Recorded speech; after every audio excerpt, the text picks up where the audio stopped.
Just checking. There we go. All right, work that time. Good morning, everybody. Sorry for the delay. Adam and I are having a few technical difficulties here this morning. Me and technology, you know. So anyway, thanks for joining us here on Ask the Agronomist. It's kind of a rainy morning. Hopefully nobody gets any storms today, but probably most of you are going to get some moisture. So hopefully we'll have a good discussion here on Ask the Agronomist this morning. I've got a little list of cliff notes back here behind me so I don't forget some of the things I wanted to talk about. My phone number is up here, so if you want to text me a question, you can. Email address over here if you want to email me a question. And after last week's episode, I did get some texts and emails from folks that were watching. I love getting those, and always try to follow up with folks that connect with us that way. If you're logged on to YouTube, you can chat in your questions. So we've got producer Adam here with us in the Yetter Studios here this morning. So thanks to Yetter Manufacturing. We're using their facility here in Macomb, Illinois again this morning, as we do most episodes from here. And you can chat in those questions live, text them to your FSR. If your FSR is watching, he might be able to get them to Adam. Or she. Apologize to the ladies on the team. And with that, we'll jump right into some stuff. I think the first thing I had jotted down on my list is a reminder on fall burndown. So if you haven't typically been doing fall burndowns in the past, or if you have, I think this fall is going to be a prime year for fall burndown with the early harvest, with the moisture, with the warm weather. Winter annual weeds have already gotten a good start in a lot of, especially continuous no-till fields, and any field that has a history of winter annual weed pressure. I think if you go out there, you'll see a lot of winter annual weeds growing in those fields, and getting those controlled this fall. Things like mare's tail, especially mare's tail, is most easiest to kill in the fall.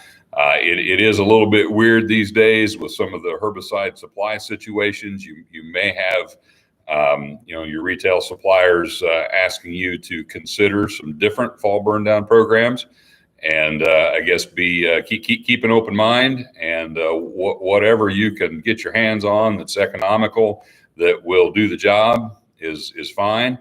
And one thing I will call out is there has been a bit of a discussion. We've talked about this a little bit on Ask the Agronomist in previous episodes. A bit of a discussion out there about delaying your soybean pre to an early post. And if you are in a no-till situation, if you want to plant beans early and you want to plant beans into soils that do not have herbicide in them early in the growing season, you really need to do a fall burn down. So if you're thinking about next spring changing your soybean herbicide program to where you plant before you put your pre on, and possibly you're even considering letting your beans come up before you put your pre on, then I think a fall burn down would be essential in that situation to keep that field halfway clean through the spring until you come back with that early post shot that kind of has everything but the kitchen sink in it. So just a reminder on fall burn downs. A little bit related to that is the intense amount of volunteer corn we're going to be looking at in some fields this fall. So that's just, everything that comes up this fall actually is kind of a good thing in a way, because if it comes up this fall, it's not going to be growing in your soybeans next summer. Now, my concern is there's probably going to be plenty of it that doesn't germinate this fall that will be growing in your soybeans next summer. So I guess the nastier the fields get this fall, that's just that many fewer volunteer corn plants that you're potentially going to have to deal with next summer. But I think there will be some fields that get a little hard to look at as you drive by, looking at all that volunteer corn out there. Don't feel too horrible bad, because if you do the math, a bushel or two per acre of harvest loss is enough to make corn look like it's solid seeded across the field. So I don't necessarily think that every field that gets nasty with volunteer corn, means that somebody did a sloppy job harvesting. But I do think people do have that concern, and I have seen fields that got tilled or even got some sort of fall burn down that would kill volunteer corn just so they didn't look so nasty. But we're probably in a normal year 2 or 3 weeks away from a killing frost. Who knows what this fall is going to bring, but a killing frost will clean that up, and who knows, maybe you can even turn that in as a cover crop. So the volunteer corn pressure will probably be pretty intense in fields this fall.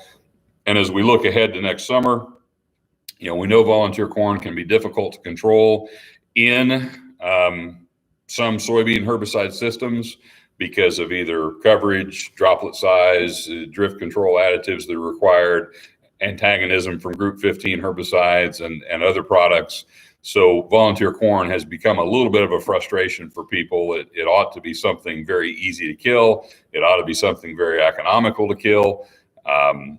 It has become something that is more expensive to kill than you would like because of the rates we're needing to run, and more frustrating because it's harder to kill than you would like. So there are ways that you can control it easier if you're making applications, say a straight Roundup application or a straight Liberty application in your XtendFlex beans. That's a good pass to throw the volunteer corn product in with because there's nothing in there to antagonize it. Plus you've got smaller droplets, you've got better coverage, you've probably got some nitrogen in that mix, and the volunteer corn products just work a whole lot better in that scenario than they do when your sprayer is set up to spray dicamba. If your sprayer is set up to spray dicamba legally with proper nozzles, proper diff control, droplet size, we're not getting very good coverage on that volunteer corn, and so that's one of the issues. If you've got dicamba in the mix, dicamba, it can be antagonistic to clethodim, and if you've got group 15s in the mix, they are even more antagonistic to clethodim than dicamba is. So in a scenario where you're applying, say, dicamba and a warrant type product, that's not a very good pass for the volunteer corn product to hitch a ride with. So if you are making other trips across the field where you're not spraying a group 15, not spraying dicamba, not spraying a 2,4-D product, that would be a better pass to try to take that volunteer corn out with. So just something to think about for next year. One thing. Question, Adam? Yeah, I had a comment come in via one of the FSRs, maybe from a customer, I'm not sure, but would like to expand a little bit on that fall burn down timing. When would be? Yep. What factors do we need to be thinking about when we're thinking about putting fall burn down? So that's a great question. So if you're going to do a fall burn down, when do you do it? Historically, I've been a non-residual fall burn down person, and which makes me kind of unique because most fall burn down programs tend to be based around a residual. And it just made more sense to people that when you're putting it out there in the fall, hoping it will benefit you next spring, it's good to have a residual in there. And we do sell a residual product that works great in that type of system. If you're going to spray your fall burn down early, like chase the combine around kind of early, absolutely need to have that residual in there. If you're waiting till, say, Thanksgiving or later, which is not too late, I've sprayed fall burn downs up to Christmas and had excellent activity. Now, when we're getting lots of freezing temperatures and you got to winterize a sprayer or have a heated bay to keep your sprayer in, people don't generally like to be running sprayers when we've got below freezing temperatures. But these winter annual weeds actually grow quite actively at cold temperatures. So even if we're having freezes and even if it's only getting up to 40 degrees during the day, you can still kill chickweed, you can still kill henbit, you can still kill mare's tail. So the window of opportunity for a fall burn down is actually quite wide. You can go from now till Christmas, basically, depending on what program you want to use, depending on what your applicator is willing to deal with. Now, the realities in the application world is once anhydrous starts up, those guys are pretty busy. So there are people that want to try to get their fall burn down on before they start running anhydrous, just from a workload perspective. That's fine. One thing I do ask that you consider is if the field was freshly harvested, if you've got a carpet of winter annual weeds there, and then you just lay down a whole bunch of fresh residue on top of the winter annual weeds, probably not going to get great coverage on those winter annual weeds if you're following right behind the combine. So I do like to get some rains, get that trash kind of melt it down, let the weeds kind of work up through it a little bit just so we can get better coverage on those weeds. But basically, you can do a fall burn down virtually anytime from harvest till December. There probably are going to be people that are asking you to not put certain products in your fall burn down, just trying to save them for next year, so to speak, and use other things in the fall burn down so that we've got plenty of supply of things that we need in crop next year, such as Roundup, for example. So depending on what program you're running, that might impact when you want to do the timing a little bit. If you were doing my old program of a Roundup dicamba or Roundup 2,4-D type fall burn down program, you wouldn't want to do that this early, because without a residual, there'd be too much of a chance of another flush coming up. So if you're not using residuals, I would say you would need to wait till, ideally at least into November. And the later you wait, the better, if you're not using a residual. Now, it's surprising without a residual, if you wait late enough, how clean those fields will be in the spring. Because I don't think the residual products have any benefit next spring. I think the benefit of the residual is it allows you to go earlier in the fall, and then that residual product is going to suppress any germination that might have happened a week or 2 weeks or 3 weeks or maybe even a month after you sprayed your fall burn down in the fall. I think by the time we go through winter, by the time we go through early spring, by the time April or May gets here, I don't think those residual products are really providing any benefit next spring. So the benefit of a fall burn down is to kill what's there the day you spray. If you don't kill what's there the day you spray, no matter how strong your residual is, you're not going to be happy with that program. So make sure that whatever species are present, make sure the fall burn down you're applying is getting good coverage on those weed species and has good efficacy on those weed species, because the most important part of the fall burn down is to kill everything that's green in the field the day that you spray. And, the residual, the control that you can get from some products after that, that's kind of just a little added protection. But if you don't control what's there the day you spray, the residual piece isn't going to save you. So that'd be my recommendations on fall burn down. So let's talk a little bit about phantom yield loss. I've gotten lots of questions. I get questions every fall. I probably had more this year. The perception that people are having this year is that phantom yield loss is worse than normal. It's bigger than normal. They're seeing a bigger difference in yield between corn when it was 25% moisture and what it's making now when it's 14. So phantom yield loss, you can get on the internet. There's lots of universities, Nebraska, Purdue, Iowa State, lots of the major Corn Belt universities have done research studies on phantom yield loss over the years. And what I define as phantom yield loss is the loss in weight of the kernel itself over and above the water weight that's coming out of it. So as that kernel dries from 25% down to whatever, it's going to get lighter simply because you're removing the water. But if it should have gotten X amount, if it should have got this much lighter by removing the water and it got a little bit more lighter than that, that's the phantom yield loss piece. That's the kernel respiring. The leading theory would be that kernel is a live organism. It is respiring, and in its respiration as a live organism, it's actually consuming a little bit of its own dry matter in that respiration process. That is a very small piece of the yield difference between 25% and 15% corn. The biggest part of the difference is simple harvest loss. So I was in the field yesterday, had my corn head snouts right on the ground, and I was still going over the top of corn stalks that were so flat on the ground that you could not get under them. And there was an ear on most of those stalks. You also see an ear, fly out the end of the head. You see stuff bouncing off the corn head.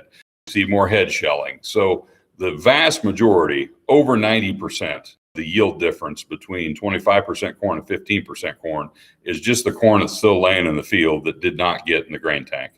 And this year, I think that's even worse because the corn has gotten so dry so fast. The plants are so deteriorated In a normal year, a lot of times 15% corn, there's not that much more harvest loss than there was at 23%. But this year, there's a hell of a lot more harvest loss at 14, 15, 16% than there was at 25. Now, unless you were parked in the combine at the field entrance, and dropped the hammer on, about September, 5th, you may not have even seen any 25% corn. This crop dried down so fast. And these days, if you stumble into something that's above 20, it's pretty rare. So I don't personally think the phantom part of phantom yield loss is any worse than normal this year. But the harvest losses that we are experiencing are much above normal this year because of the deterioration of the stalk, because of the condition of the plant. Stuff's just falling apart, and when stuff's falling apart, unfortunately we're leaving more in the field. So I coach my sales reps and my dealers that I love yield monitors, I love the technology, I love the reports that we can run, but you really can't compare the yield of product A harvested on September 5th to product B harvested on October 5th to product C harvested on November 5th. Just because the harvest loss is a lot different based on those harvest timings. So I guess if we have any questions out there, I know this is a topic that gets people pretty animated. If we do have questions, please chat them in. If you want to challenge me, please do that as well. It's always fun to argue with the agronomist on Ask the Agronomist. So we'll touch a little bit on soybeans. So soybeans have kind of been there've been a lot of discouraging things this harvest. There's been a lot of unpleasant surprises this harvest. Soybeans I have in my category of pleasant surprises this harvest. We talked on many of the Ask the Agronomist programs going through the growing season.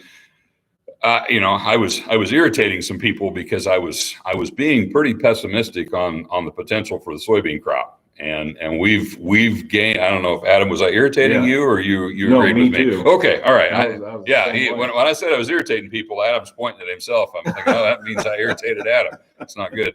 But anyway, he was agreeing with me that he was also a pessimist on soybeans. So if you think back to the growing season, we had soybeans that were slow to come up, slow to canopy, slow to grow, stunted, yellow for about 6 weeks out of the growing season when it was too wet. We had nodule death. It was damn near August in some cases before a field of beans really looked nice. The difference is the soybean crop stayed pretty healthy and they finished strong. We didn't have a lot of soybeans dying early. We didn't have a lot of sudden death. We didn't have, the soybean crop stayed healthier from a disease standpoint. So we've gotten lots of questions the last few weeks. Why am I being so late? Why am I being so late? Well, your beans aren't late. Your corn's just a month early is what's making the beans look late. And thank goodness the beans didn't harvest or mature early, because those of us who wanted to stay focused on corn, there haven't been a lot of beans that were even ready to cut in certain parts of my territory, and that gave us time to stay on corn. So, I think the bean yield is probably coming from seed size and seed weight in a lot of cases, because the pod count wasn't all that impressive. It was hard to find 4 bean pods. Just the things that we look for that give us indications that, man, this is going to be a damn good field of beans. We weren't necessarily seeing that, but in spite of that, soybeans have been pretty good. Doesn't mean they're all making 80, but there have been some verified 80 bushel beans. A lot of beans in the high 60s and 70s. I'm sure there's going to be some pockets where yields are lower than that, but generally speaking, soybeans have been good, and I think in most of my territory, they have the potential to be, relatively speaking, better than the corn crop. That may not be true everywhere. If you're cranking out 260, 270 bushel corn, and your beans are making 70, you're probably going to be happier with your corn. But if you're cranking out 170, 180 bushel corn and your beans make 70, relatively speaking, you're probably going to be happier with your beans than you are your corn. So I think for some people frustrated with corn, soybeans could end up being a little bit of a bright spot this year. And thankfully, we've got a good price for those as well. So hopefully your beans are good. If your beans are better than you ever dreamed they would be, don't ask me to explain that. Just just say thank you and appreciate the fact that you've got good beans. And I will say that it is not uncommon for the two crops to respond differently. Corn and soybeans are totally different crops, and that's why they're kind of a good crop to pair together, because one kind of hedges the other, because the different diseases impact them, different environmental stresses impact them differently. They respond differently to different growing seasons, and so we've had years where we had stellar corn and stellar beans in the same year. But it's probably more common for one crop to maybe have a little stronger year than the other, just because of their differences in biology, and that they are just so different from a species standpoint. One's a grass species, one's a dicot, one's a C3 plant, one's a C4 plant. So there are a lot of physiological, biological, agronomic differences between the two crops, and so they tend to respond differently to the same stresses. So let's talk a little bit. Our area business manager Yes. wanted me to tell you a little bit of I told you so, I guess, Lance. Okay. I got a comment there that he said he told you the beans were going to be big. All right, cool. All right. Is that my old ABM or my new That's ABM? your new ABM. Okay, That's all your right. ABM. Because I'm more used to the old one was making snarky comments like that. But anyway, the old one's probably listening too. So appreciate the feedback, Eric, and thanks for joining in this morning. Maybe Lance, you could just comment. I mean, this is an agronomy conversation, so we don't want to really make it about a commercial. But we had a big change this year for us in particular, going from Extend to a lot of Extend Flex. Right. And, so far, a lot of our varieties have really been performing well for us. And, great year to have all these beans doing really well. So don't know if there's any comments or anything you'd like to make in that direction, but maybe a couple of standout varieties that we've seen. The person was just wanting us to comment on the Extend Flex performance that we've been seeing so far. Yeah. Okay. So no, I think we were very confident that people would be pleased with the yield of Extend Flex, and I understand why people are nervous when there are trait platform shifts. Historically, when trait platform shifts occur, we take a step back in yield, and then we have to kind of start the process all over again, breeding in that new trait platform. The trait platform shift that we made from Extend to Extend Flex was different than other trait platform shifts that have been made. Since Roundup Ready to Yield came out, our base trait has been Roundup Ready to Yield, and then we keep adding additional traits into that Roundup Ready to Yield platform, and that has really enabled us to launch Extend without taking a step back. Launch Extend Flex without taking a step back. So you don't necessarily go forward when you integrate a new trait, but if we can maintain and then build from there, that's kind of what we've been doing since Extend came out, really. The other thing that matters is how many years did you have to work with that trait before you launched it. So we made a fairly quick conversion, or not a quick conversion, but we made a quick change in the marketplace to Extend Flex when we saw the need to do that. But we had been working on that trait in the breeding program for years prior to making that change. So while we might have changed quicker what we were selling commercially, we didn't really shortchange anything on the backside from a breeding standpoint. So the Extend Flex products have been performing exceptionally well. 38 XF1, which is kind of my favorite. It's not our high volume bean. 35 XF1 is the high volume bean, but I love the 38. Those have both been outstanding. A lot of our customers planted a lot of acres of those this year because those were the two big volume beans that we had. Next year we've got a lot of new stuff coming into the lineup to complement those two, but those will still be the two big high volume beans for us for next year. So if you're cutting 35 XF1s and 38 XF1s and very happy with them, that's a good thing, because that represents 60+% of the volume that we're going to have in the marketplace for 22. Yeah. I've been getting fantastic results and comments back on those two particular beans, and 38 XF1s have been they've been tall this year. Yes, but they'll be tall every year. They'll be tall every year, like we expected and like we've seen in the past. But they've stood very, very well. Yeah, it astounds me how good they stand for as tall as they are. Yeah, there are plenty of beans that are that tall, but there aren't any beans I know of that are that tall and stand that good. So if you could take a foot of height off of them, it would make them a better bean. It would make them stand absolutely perfectly, but considering how tall they are, the standability they have is pretty remarkable. I got to tell a quick story real quick.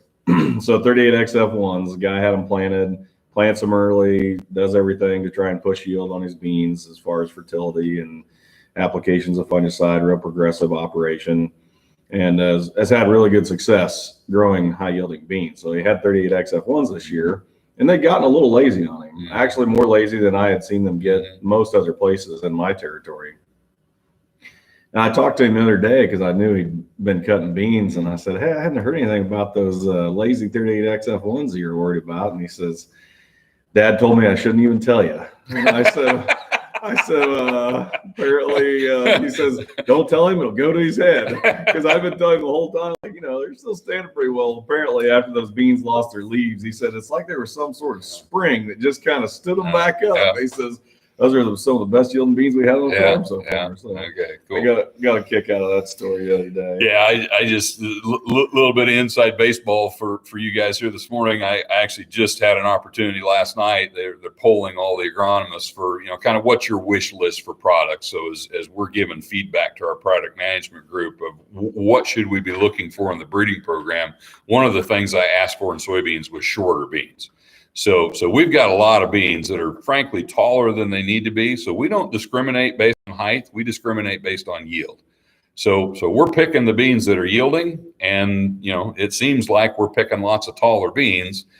We do have a couple varieties. 35XF1 would be one of our shorter ones. We've got a new 3-1 coming out next year that is, for us, a very short bean that has been yielding well. So I think that with the productive soils we have and the high fertility we have and the management we have and the interest we have in early planted soybeans, everything we do to make soybeans yield more adds to their vegetative growth. And so when you take a bean that's already vegetatively growthy and you do all that to it, it gets a little bit out of control from a vegetative growth standpoint. So the way we manage that currently is by reducing population.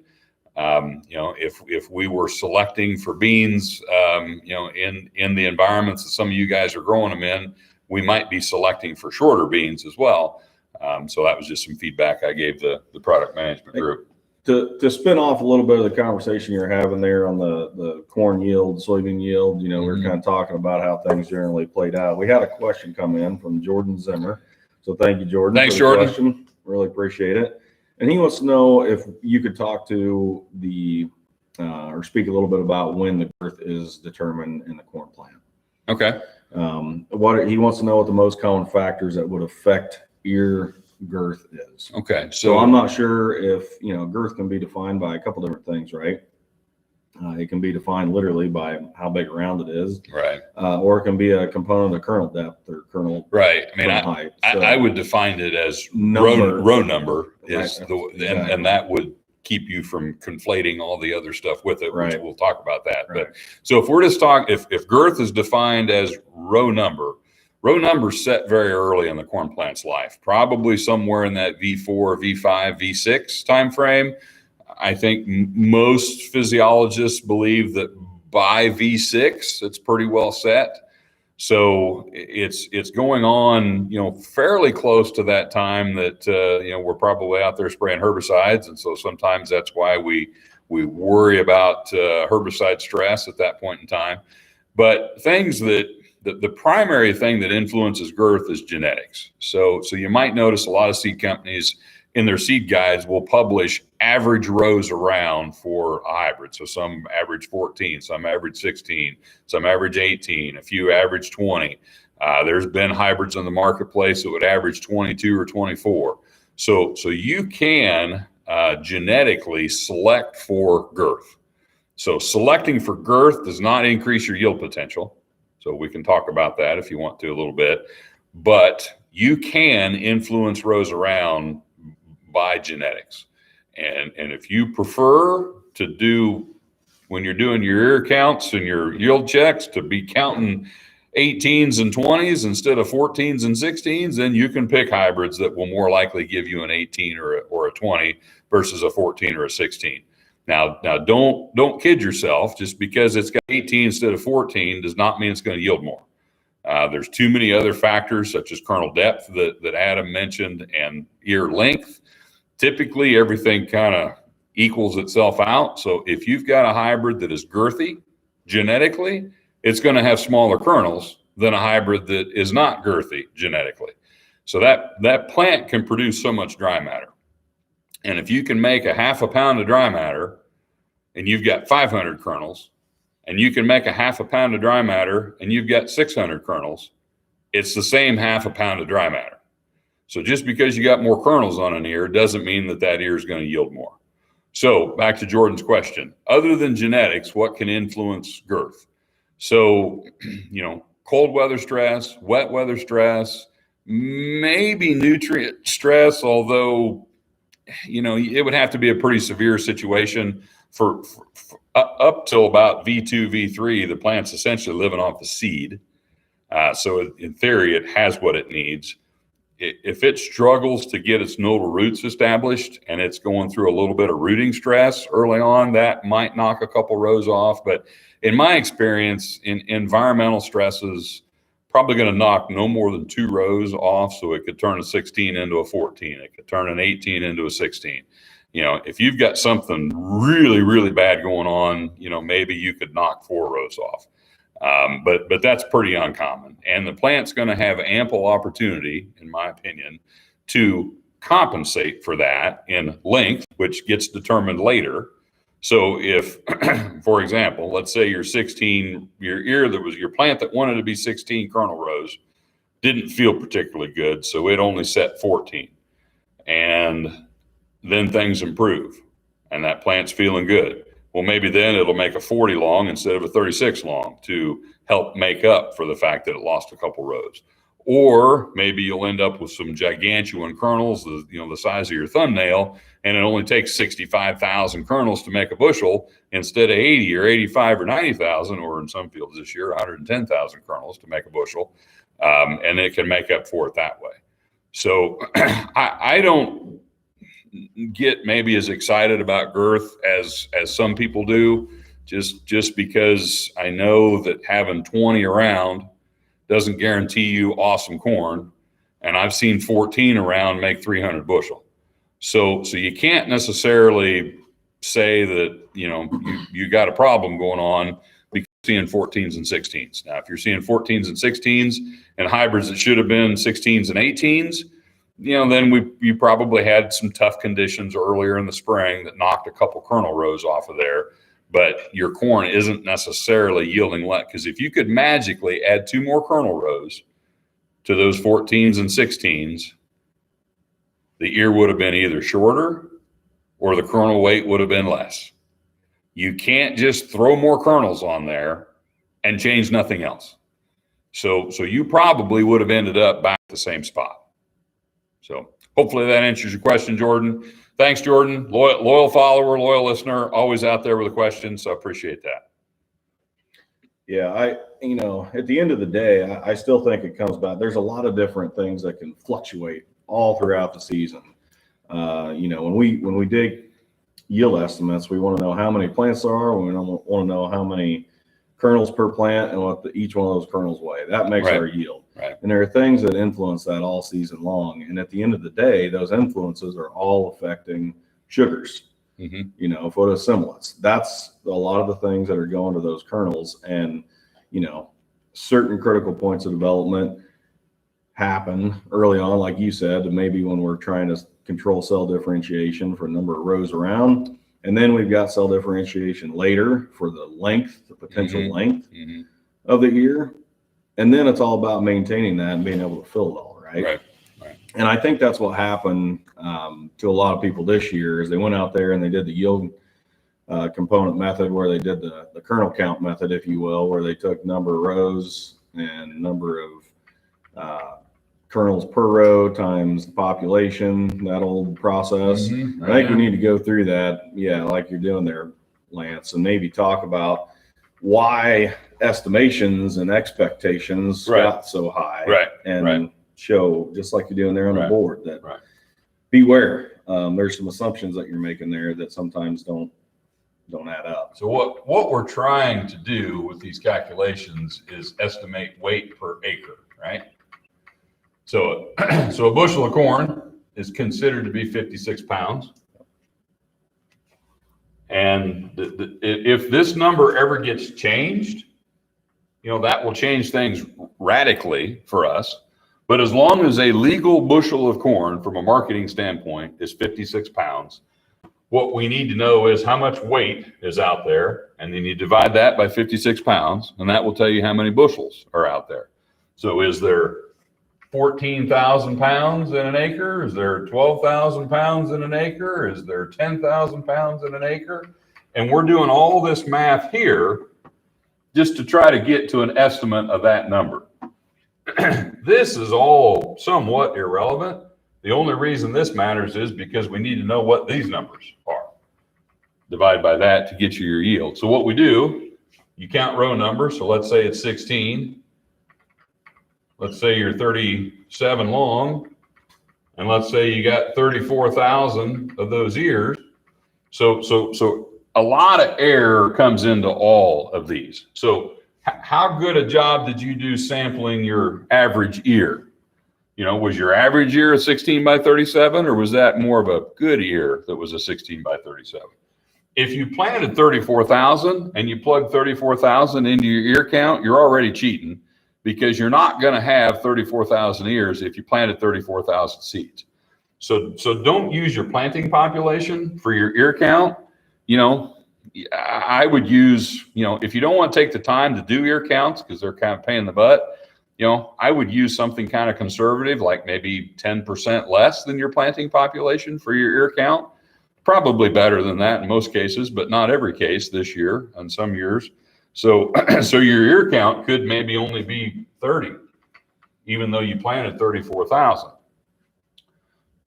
So then, after you make all these erroneous assumptions, then the biggest erroneous assumption we make is, what's your divisor? So once you figure out how many kernels you've got in an acre, in theory, based on our checks, then we got to decide how many kernels is it going to take to weigh 56 pounds. So if you think about a bag of seed, there's 80,000 kernels in a bag of seed.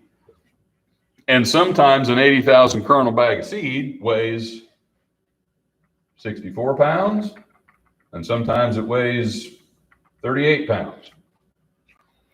Same 80,000, but vastly different kernel weights.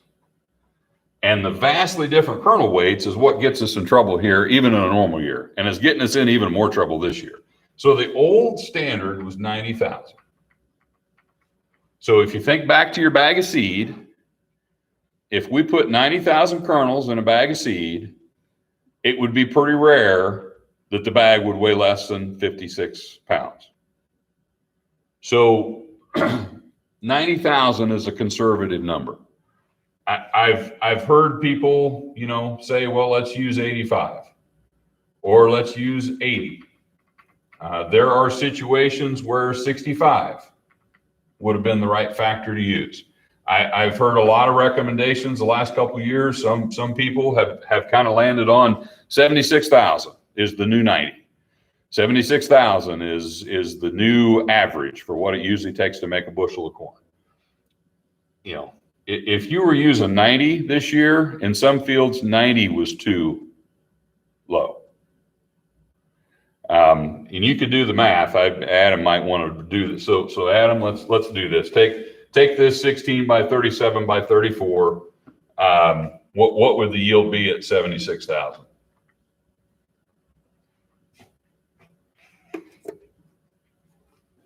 $264 bushels. There we go. That's what all the corn in Illinois was going to make. 264 bushel. What would the yield be if you use the standard 90?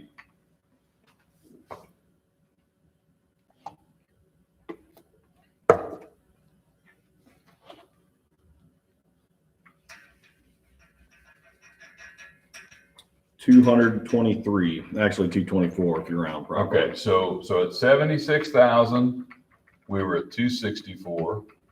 At 90,000, we were at 224. Yep. we had some train wrecks. Give me one at 110.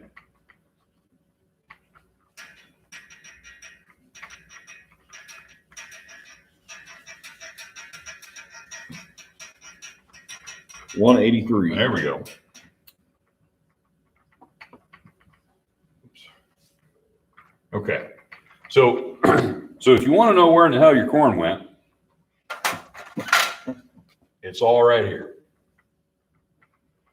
The stuff that died 3 weeks before black layer at about quarter milk, and the kernels weigh nothing, but closer to nothing than you'd like, 110,000 of them probably wouldn't weigh 56 pounds. And when you're in that situation, that's where all this sub 180 corn that's out there is coming from.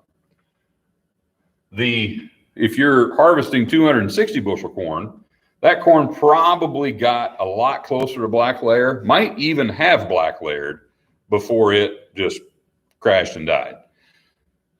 So basically kernel weight, kernel size, not necessarily test weight, although the test weight's pretty bad on this stuff too. But it's kernel weight, kernel size that drives how many kernels does it take to make a bushel. And this factor is what's causing the huge swings in yield checks. So if you were yield checking back in early August, coming up with 240, 250, 260, 280, crazy high numbers, and you save those ear counts. If you've still got your ear counts, go back and plug in some different formula divisors. So if you were using 80,000 for all your yield checks as your divisor, try using 90. Try using 100 with those old yield checks that you had and see if you get closer to what your actual yield was. That will tell you, what you should have been using as a divisor. Now, this is an extreme year. We do not necessarily need to completely change the yield formula. It's just a good reminder that what the yield formula is telling you is what the potential of that corn is in theory. It doesn't mean it's going to get there. Yeah. Excellent explanation, Lance. And I think we need to go through that just like you did to try and explain it. Now, we had a question come in that will help explain why that happened a little bit more, in my opinion. Okay. It came in from Drew Kastner. Thank you, Drew, for the conversation. Appreciate it. And he wants to know, he's out there in his combine, he's trying to harvest some corn, and he's pulling some corn up by the roots with the snouts of his head, right? Yeah. Crown rot is what he's wanting to know about. And I think we need to do justice at crown rot. Crown rot's been an issue this year. I think we need to talk about it a little bit more in depth. How do you recognize it? How do you, when you're out there in your combine, or maybe preferably when you're not in your combine, how do you scout your field to look and know whether you've got a crown rot issue going on? Yeah. So, and maybe even compare and contrast that to red root rot too. Okay. Probably should talk about that as well. Okay. As I think about it. So root health is huge this year. Tar spot has kind of sucked all the oxygen out of the room, and that's all anybody wants to talk about. But tar spot is not what's killing the roots of your corn. Now, tar spot is a stress on the plant for sure, and the stress that the plant is feeling is helping the root rots kill your corn. So if you're harvesting in a field and the lower stalk is still green and it's still firm, as long as there's an ear on that plant, my guess is that's probably pretty good. If you've got stalks that you can smash them between your fingers without using your superhuman strength, if you can just pop those plants out of the ground with relatively little effort, that means that root system is most likely virtually completely decayed and destroyed by these root and crown rot pathogens. There's a whole host of them. So red root rot's kind of in its own separate category. It's essentially doing the same thing. It's killing the root system. There's fusarium, there's anthracnose, there's rhizoctonia. There's lots of different pathogens that are involved in crown rot. We try to control crown rot with seed treatments, get some activity there. We can try to control crown rot with an early foliar application of fungicide, like on V5 corn. That's pretty helpful. Not bulletproof, but pretty helpful. We've got some research going on with University of Nebraska, looking for different, what different strains of fusarium are out there causing crown rot. We've looked at in furrow fungicide treatments and other biologicals, and have had limited success with those. We know the factors that drive it. We know most of the pathogens involved in it, but that doesn't necessarily enable us to stop it. So it's extremely environmentally driven. So I think what made it so bad this year was the cold, wet conditions early. So even if you were dry and perfect soil conditions when you planted that corn on, say, April 10th, it got cold and it got very wet after that seed was in the ground.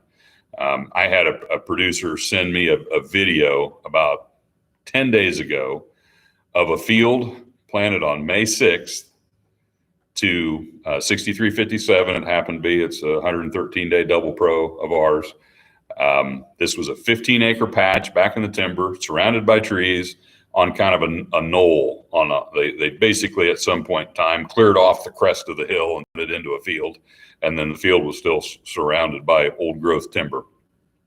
This field did not get a fungicide because it's basically impossible to do a good job spraying it. Plus, they figured the coons was going to eat it all anyway, so why spend money on a fungicide? So the farmer was assuming it was a disaster because of the huge differences we've seen in fungicide this year. He gets to the field with the combine, expecting to pick dead corn up off the ground. He pulls into the field. It's still fully intact, still fully upright, every leaf still on the plant, most of them still green, tassel still on the plant. He noses into it. It's 26%. He pulls out, drives down the road, goes to another dead field and does more 15% corn. Gets on the phone with his dealer and is like, what the hell? We didn't even spray this with fungicide. Why is this field so wet, so green, and so healthy? So I really think two reasons. One, somewhat related to planting date, somewhat related to soil type, but there was no crown rot in that field, or very little level of crown rot. And ironically, I also think that the trees filtered out some of the tar spot spores that were flying around in the air. So there was actually less tar spot in that field as well. And that corn gave that producer a glimpse of what all the corn should look like the last week of September. 113-day corn planted May 6th, the last week of September, should be green and 26%. The fact that no corn looks like that is an indication that crown rot, tar spot, southern rust, anthracnose, and a whole host of other crap killed the corn prematurely in a lot of cases this year. So back to the question on crown rot.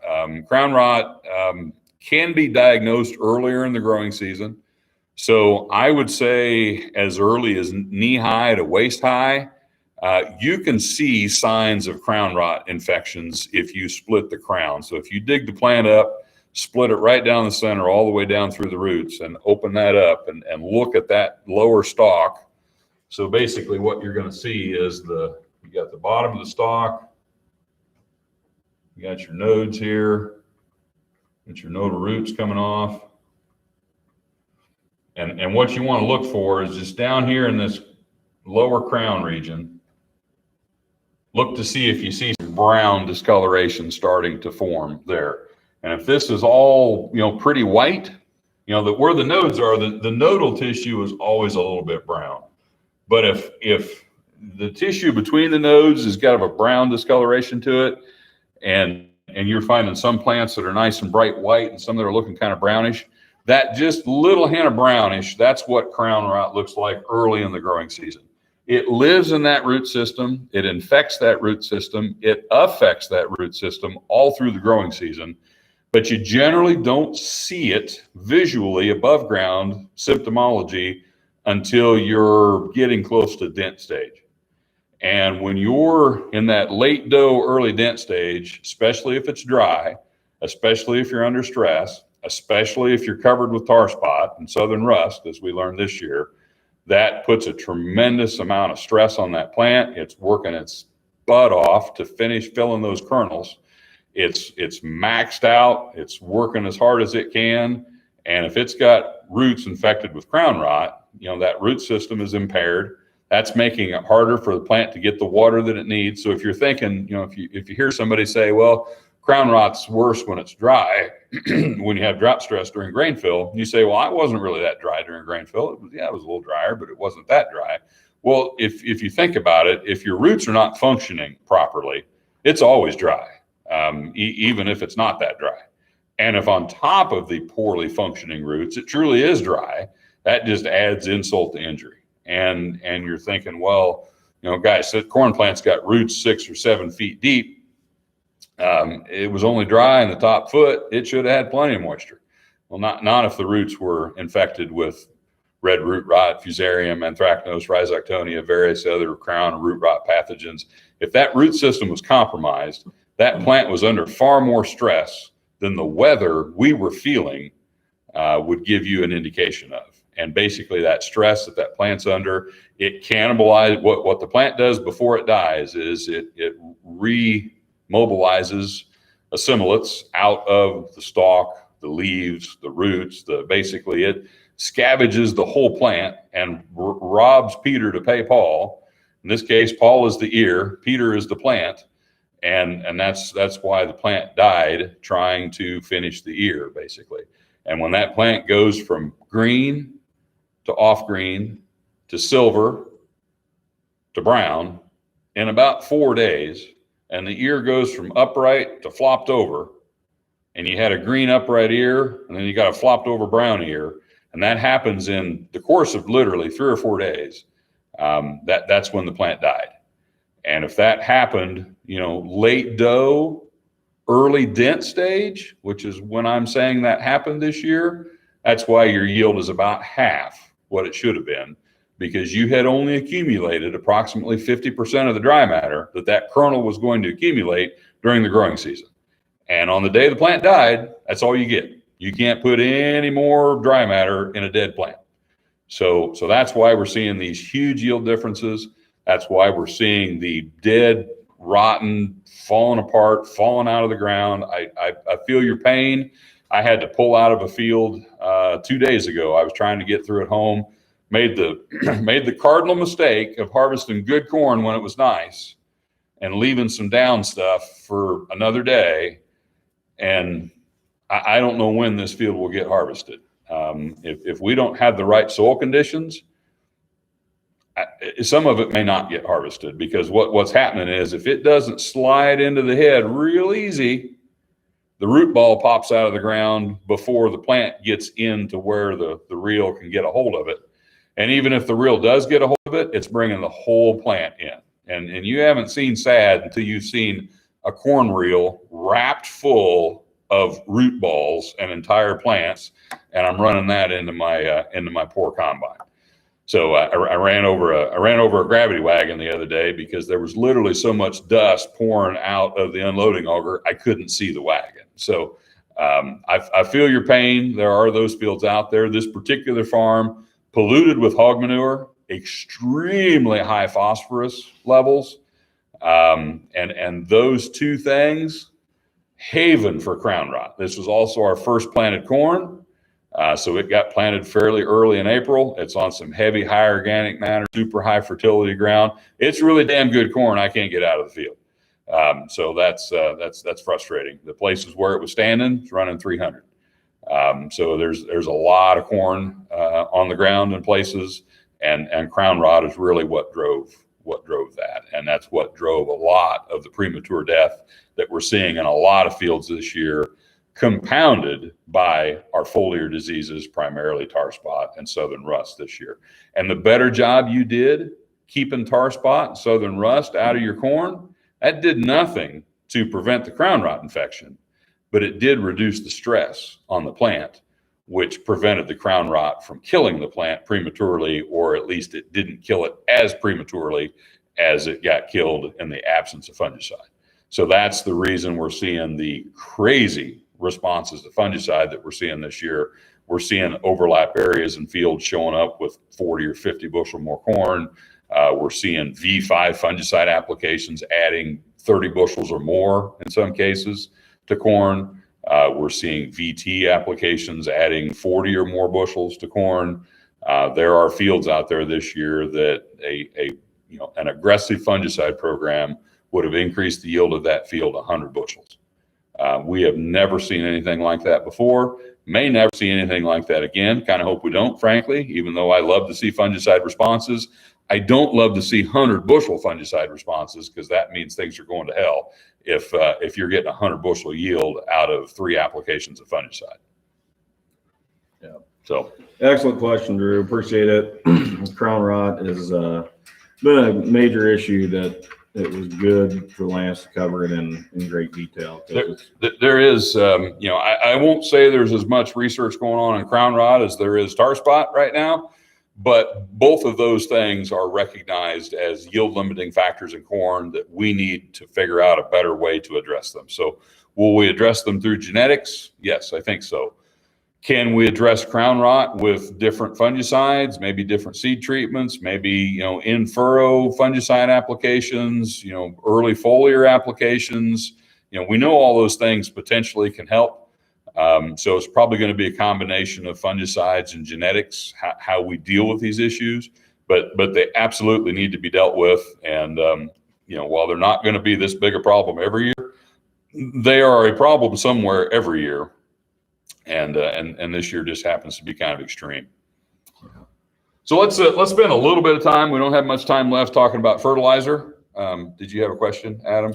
I just had a comment that came in. Okay, let's do that. Had a few people asking. We're talking about roots in relation to the crown rot complex, but that reminded someone to maybe just throw out a little bit of what we got going on with SmartStax Pro. Where are we at with it as far as rolling it out? Just getting a few questions about it this year, especially on the rootworm pressure that's been up north. Yeah. Okay. So quick update on SmartStax Pro. So what SmartStax Pro is, that's our 3rd generation rootworm technology. So before it had a fancy commercial name, which arguable how fancy SmartStax Pro is, but it does have a commercial name now. Apologies to our marketing department. It was corn rootworm 3. Is what we call it internally in research. So I guess compared to corn rootworm 3, SmartStax Pro is kind of a cool name. We've got corn rootworm 4 that's in development now. So I'll have a coaching opportunity after this episode's over. That's what we call those things in Bear. So anyway, SmartStax Pro, really cool technology. It adds RNAi technology on top of our current SmartStax trait platform. So it will be the first non-BT corn rootworm event, and we're very excited about its level of control and its ability to help manage rootworm populations that are becoming increasingly resistant to BT traits. So we've been controlling rootworm with BT traits for a lot of years now, and in some cases continuously where we haven't been rotating. And in parts of the country where a lot of continuous corn has grown, rootworm pressure has just been off the charts high. And we have a combination of heavy pressure and probably an elevated level of resistance in those rootworm populations that has really been challenging the traits that are in the marketplace today. We see differences in those traits. They're not all the same. Some are better than others. I'm proud to say that SmartStax would be the best of the traits that are in the marketplace today from an efficacy standpoint. But in those heavy, high pressure, probably partly resistant populations, it's not good enough. So we need some better traits. So SmartStax Pro will be launched next year. We will be selling SmartStax Pro hybrids. They are fully approved. It's actually one of the first traits in years that actually got approved before we were technically ready to sell it. So we generally have, we're kind of waiting for those approvals to come. We've got the products ready to go. We're just waiting on the approval. This one, the approval actually came a year before we thought that it probably would. So that technology is approved. It will be in the marketplace next year. It is not a silver bullet. So you cannot just control rootworm forever and ever and ever in continuous corn, planting continuous SmartStax Pro. That's not going to work. But with rotation, with adult beetle control, with a better trait, we think we can manage these really intense rootworm populations that we're seeing in some parts of the state. I'm still blessed in my area. We're still successfully using double pro hybrids with no rootworm protection because rootworm populations are still relatively low on rotated acres. Now, corn on corn, different story. We are seeing some increased rootworm pressure corn on corn. Eastern Illinois starting to see increased levels of first-year corn rootworm pressure again. Northern Illinois is just, they got carried away with rootworm this year. Dry weather, continuous corn, super high populations. You could grab handfuls of beetles off of corn plants in the summer in Northern Illinois. So there's some there's some different factors that are in play depending on where you're at. But SmartStax Pro will absolutely be the best and the next and the newest way from a trait standpoint to control corn rootworm. We will long-term replace SmartStax with SmartStax Pro. So over the next several years, we'll be selling both as we make that transition kind of slowly. And, we're not going to bring out SmartStax Pro versions of current SmartStax hybrids. So all the SmartStax Pro will be new germplasm. We will continue to sell the existing SmartStax hybrids as long as there's demand for those products, enough to justify keeping them in the lineup. So hopefully that addresses the SmartStax Pro question. Thanks for all the questions. We'll save for fertilizer for probably next week's episode. I would say that if you haven't had fertility conversations with your retail supplier yet, I would start those conversations now. The fertilizer market is crazy now, so you're going to need to decide, are you just going to close your eyes and do what you normally do? Are you going to try to keep your dollar spend the same, which means you're going to put on about half as much as you did a year ago? And if you are going to use less fertilizer, what's the smartest way to use less fertilizer? How do we put it where we need it the most? Is it okay to use less fertilizer? Is it okay to skip a year? Is it okay to use certain products and skip other products? And a lot of things we could get into there. I could do a 2-hour Ask the Agronomist today, but we'll kind of wrap this up for now. And if you do have fertility questions, bring those in ahead of the next episode, which Adam helped me out. What day is that? That will be 2 weeks from today. 21st. Okay, so October 21st, 2 weeks from today, will be our next episode. And we'll probably be talking more about crown rot, probably be talking more about what happened to my corn. But hopefully we'll have some time for some fertility conversations as well. So thanks for joining. Sorry we went a little long this morning, and appreciate all the questions. And one other quick thing. I do want to do a safety reminder. There is absolutely nothing more likely to cause an injury during harvest than down corn. And there is a lot of down corn out there. Please be careful. If you have to get out and get in the corn head and smash stuff down and move stuff around, make sure the machine's shut off. If you got people working with you, make sure you know where everybody is at all times. I know on my own farm, I hate leaving corn in the field. I hate making a mess out of fields.